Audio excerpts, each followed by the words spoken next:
What's up, Tailgaters? My name is Tailgate Nate. Welcome back to my channel. Happy Friday to all of you out there. This is the last day of the week for schedule preview and predictions, and today we are going to be talking about the UCLA Bruins. So if you guys are a college football fan, you guys like college football, or you're a UCLA fan, you like Pac-12 football, again, hey, be sure you leave a like, push the video out to as many people as possible. Sharing the video also helps with that. You can hit the subscribe button down below. We are trying to get to 300 before week 0 kicks off on August 28th. I think we can do it if you guys continue to keep the channel growing like it has. I would really appreciate it. You can also leave a comment down below telling me your thoughts on UCLA in 2021. Just, of course, be mindful of what you say, and let's be nice to everyone, shall we? So, here are my thoughts on the Bruins this year. So when you look at last year, they played a lot of close games, right? I think one that jumps out to mind was USC. They played USC pretty close last year. I believe lost the game by 6 points, if I'm not mistaken. It was somewhere around there, but played them closer than maybe people thought they should have. And then that Stanford game at the end of the year where it went into double overtime, and it seemed like UCLA could have won the game, but Stanford, of course, pulled that game out. And I think that's a sign of what's to come. So Chip Kelly's been there for quite a bit and hasn't really gone up to the full potential. A lot of people are thinking, all right, Chip Kelly going to be on his way out. And then last year happened to where last year happened. And it was, oh, maybe Chip Kelly's not done. This is going to be Chip Kelly's make or break year. If it's another bad year this year, could find himself out of a job. Let's look at the talent UCLA is losing. And it's not a lot. This is one of the highest teams in returning production, but there are still some big losses. When you look at all of those guys on the defensive side, especially when you look at the defensive lineman Osa, I'm not going to try to say that last name because I will butcher it. Linebacker Lenny, again, probably will butcher that last name. And then the defensive back Rashad Williams. The defensive lineman is the biggest loss on the defense by far. And then there are other guys transferring out of this defense as well, but they didn't have a huge major impact. And then when you look at the offensive side, Demetric Felton, in my opinion, is the biggest loss that this team has this offseason.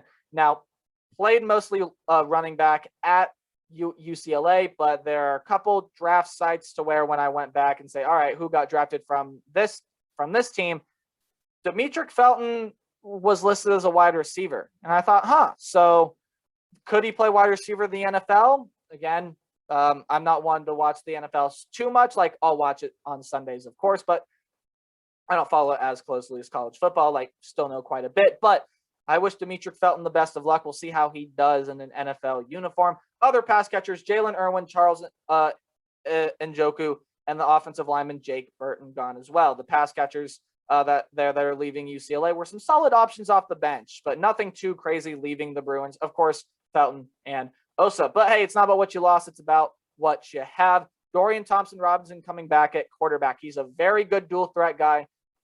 He can run the ball exceptionally well, and he can also throw the ball. I think people sometimes overlook and underestimate his throwing abilities, but I think when Dorian Thompson-Robinson really gets going, he can be a really good quarterback. Now, in my opinion, he's not anything crazy like a top 10 or top 20 quarterback in the nation or anything, but still a solid option playing the position for UCLA. Now, running backs, I think they have the most underrated group of running backs in the nation, if not the most underrated, then one of the most underrated.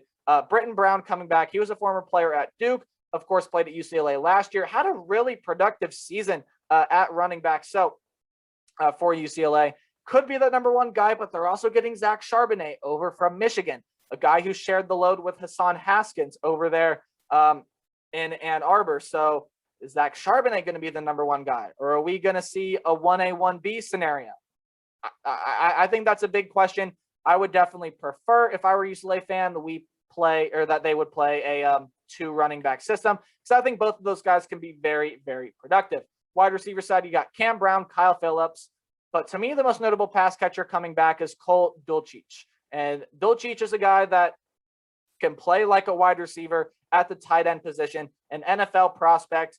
He's fantastic. I really do like Cole Dulcich. And then on the defensive side, you got Otito Ogbania coming back at the defensive line, Caleb Johnson and Mitchell Aguade. Sorry if I butcher any names again. I apologize. I'm working on pronunciations. But Caleb Johnson, Mitchell coming back, and Stefan Blaylock coming back in the defensive back group as well. Some of those transfers, some come back. Caleb Johnson is a huge win for this UCLA defense, returning their leading tackler. So overall, I think this UCLA team is going to be pretty solid. But when we look at their schedule for next year, it's a tough road. So last year they were 3-4, of course, only played Pac-12 games, and they ended up being 5th in the Pac-12 South. Of course, did not play in a bowl game. Hey, you guys know how this works. I'm talking about some games more than others because they are more interesting matchups to me. So if the day gets highlighted in green, it'll be a win. If it gets highlighted in red, it'll be a loss. Without further ado, talking about UCLA in 2021, no better place to start in the first game of the season. UCLA, one of the teams that plays in week 0 against the Hawaii Rainbow Warriors, the second best name in all of college football behind the Liberty Flames. So the Rainbow Warriors are a team that's usually there, right? They're usually a team that hovers around the 6-6, 7-5, 8-4 mark consistently year after year. But they've lost a lot of production over the past couple of teams. I feel like they're going to be around that mark again because Hawaii usually is, at least from my memory. But I don't see Hawaii being super competitive this year. I think they're going to be able to get to 500. Again, they play in the Mountain West, not the best conference, but still some notable names in there. Maybe Hawaii falls off this year as well. I'm unsure what to think about the Rainbow Warriors. First time I'm talking about them on the channel, I think UCLA wins the game in week 0. But for the big game, so this is the game, in my opinion, that jumps out to you at the schedule. You know they're going to have to play Oregon, Washington. They actually have a really hard draw from the Pac-12 North. But when you look, LSU. So LSU is a team this year that I am not high on. Now, if you go back and watch the LSU video, I'll admit it's not my best content. There are some things I got wrong, some things that I said, yada, yada, et cetera, et cetera. I'm putting that in the past. For this LSU team, I'm still not super high on them. Now, Edo has come out and said that he believes whoever plays quarterback is a national title winning quarterback, and they have that X factor. I don't necessarily see that in either of the quarterback options. I mean, maybe they can end up proving me wrong, but I mean, maybe I'm still high off Joe Burrow. I think a lot of LSU fans still are. 2019 was an exceptional season, and last year kind of dove off the rails. So LSU definitely should be a lot better in 2021, but how much better? That is the question. Are they a top 10 team? In my book right now, no. I do want to see LSU get on the field and play this game. So this is a week 1 matchup, but home field advantage is going to be the story this year. Look, home field advantage is going to play a huge role. Fans are going to be excited to be back. They're in the stadiums for the first time in over 2 years, especially in a stadium like the Pac-12. I think there's still a little bit of restrictions, but for the most part, I expect close to a full capacity crowd here at the Rose Bowl. So it's going to get loud. It's going to get entertaining. And I think UCLA can keep this one relatively close.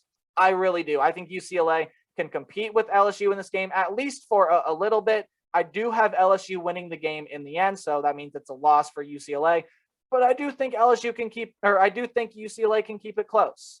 I really do. I think UCLA, if LSU turns out to have a slow start, or they're not the team that we thought they were going to be this year, and UCLA plays mind you, they're going to have to play a really, really good game.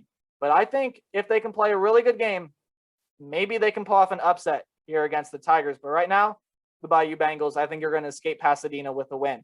And then their first bye week. So, of course, because they play in week 0, they get 2 bye weeks. And again, I think this is the perfect place for after the first bye. I mean, you just came off a tough game against LSU, regroup, see what's working, see what's not. And then you go play Fresno State, and I have UCLA winning this game. Fresno State, not the best team. Don't think Fresno State's capable of pulling off an upset here. And then a road game against Stanford. So now they get into Pac-12 play, and their Pac-12 schedule is really hard.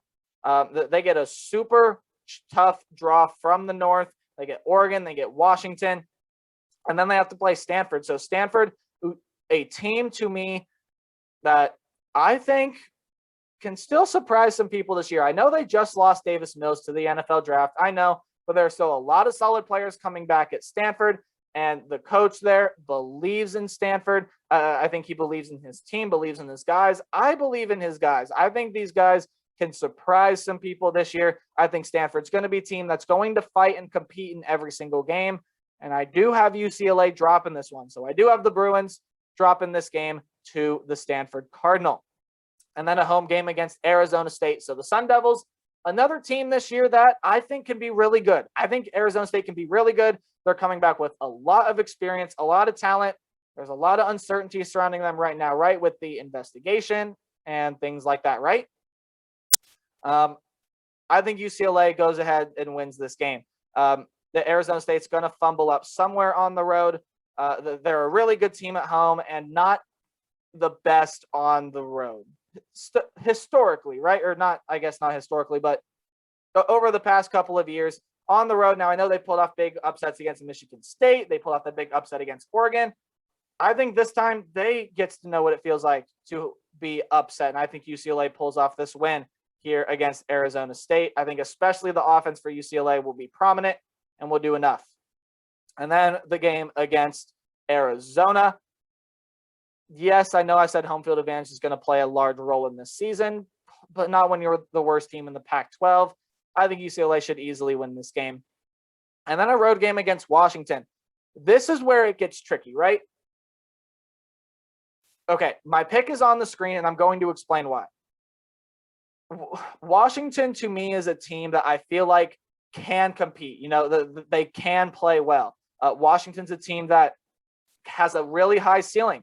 If you've watched my Pac-12 videos or any other videos, if you watch my Washington video, you'll know I have them at 9-3. I think that's what most people have them as. And I can see UCLA pulling this one out on the road. Now, I know they're just coming off the road against Arizona, but I don't think that's going to be a super tough game. And I don't think that's a game that UCLA is going to lose. Coming into this one, look, you've gotten 2 straight wins. I think you're feeling confident. You're starting to get a groove going. For no other reason besides I think Washington drops a game they're not supposed to, I have UCLA winning this game. Again, my picks can change come the regular season. My opinions on teams change throughout the year. This one I see going to the Bruins right now. It's just a game that I think Washington loses that they're not supposed to. And then a home game against Oregon. So consecutive home games now against Oregon and Utah. I think they drop this one here to Oregon. Oregon has a lot of spots on their schedule they can trip up. They have a road game against Washington, a road game against Utah, a road game here against these Bruins. Like, there are some hard road games on the schedule for Oregon. This one here, I could see as a potential upset, but I think especially with UCLA, if they can happen to pull off that upset against Washington, like I'm predicting, at least as of right now, again, pay attention more to the final record than the individual games. I think UCLA drops this one here to Oregon. I think Oregon's the more talented team. Oregon gets this one done. Home game against Utah, I think UCLA drops this one as well. To me, it's the defense.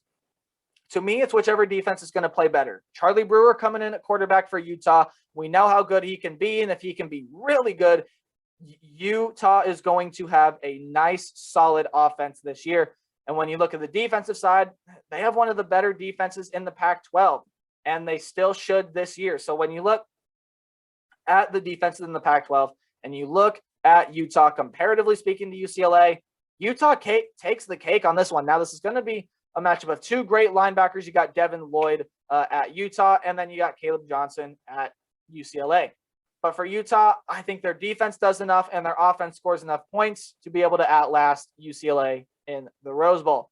Home game against Colorado up next. So the last of 3 straight home games. I'm not that high on Colorado this year. And I know people are going to look at what they did last year and say, well, that was pretty awesome. Yeah, Colorado can be pretty solid this year. And I think Colorado can be a solid team, but I'm not that high on the Buffaloes this year. I do have the Bruins beating Colorado. And then a road game against USC. So USC is the team that, well, USC is the team that is consistently disappointed, right? And they really always have no reason to. And that's especially true this year. USC has some great talent. Keaton Slovis back at quarterback. They have Keontae Ingram coming in at running back. Some really good players out there on the wide receiver side of things. So for USC, it's still going to be a nice, solid team. Can USC get over its own hump, right? To me, the defense is going to be the story of the season. If the defense can play well, USC is going to have a lot of success. Now, I know there are going to be people that are going to say, what about the offensive line? I have questions about the offensive line. I have questions about the offensive line too. But to me, the story of the season is going to ride on the defense. I'm not saying the offensive line isn't a concern. I'm saying that the defense is going to tell the story this year. With all that being said, I do think USC pulls this game out. I do think USC wins this game. Hey, it's at home. Again, home field advantage, a big role. I think USC is getting into the home stretch. They want to get back to another Pac-12 championship game, maybe even finally win one for the first time in a long time. I think USC pulls this one out. And then a game against Cal. You know what you're going to get with Cal. It's going to be a hard-fought game every single time they take the field. But to me, I'm just not high on Cal this year. I don't expect the Golden Bears to be super competitive this year. Now, a decent team, yes, vying for a bowl spot, possibly, yes, absolutely. But for California, just not super high on them. I do think UCLA wins that one, which means, hey, UCLA fans, you're going to a bowl game this year. I have you guys at 7-5, 5 games highlighted in red. That ceiling for me is 9-3. With the schedule that they have, with the tough non-conference matchup at LSU, and then the tricky draw they get from the North, I think maybe they win one of those games against teams from the North. And that just so happens for me to be Washington, but it could absolutely be Stanford and it could absolutely be Oregon. And then they have already to play some tough teams from the South, Arizona State, Utah, USC. I don't think UCLA is going to win the Pac-12 or anything crazy like that, but I do think they can have a good season. 9-3 is the highest record I've seen anyone predict for them, and that is my ceiling, while their floor for me is 4-8. Again, if the wheels fall off the bus here for UCLA, I could see things going downhill pretty quickly. UCLA could have a very good or very disappointing season. I think 7-5, though, is enough to save Chip Kelly. Let me know what you guys think about the Bruins in the comment section below. Again, be sure to like, subscribe, share the video, do all that fun stuff. Tomorrow, we are going to be looking at another player rankings, and we are going to be doing my top 10 wide receivers in the nation. There are a lot of wide receivers to pick from. Does your favorite player make my list? Remember to play hard, tailgate harder. Tomorrow, top 10 wide receivers. Goodbye.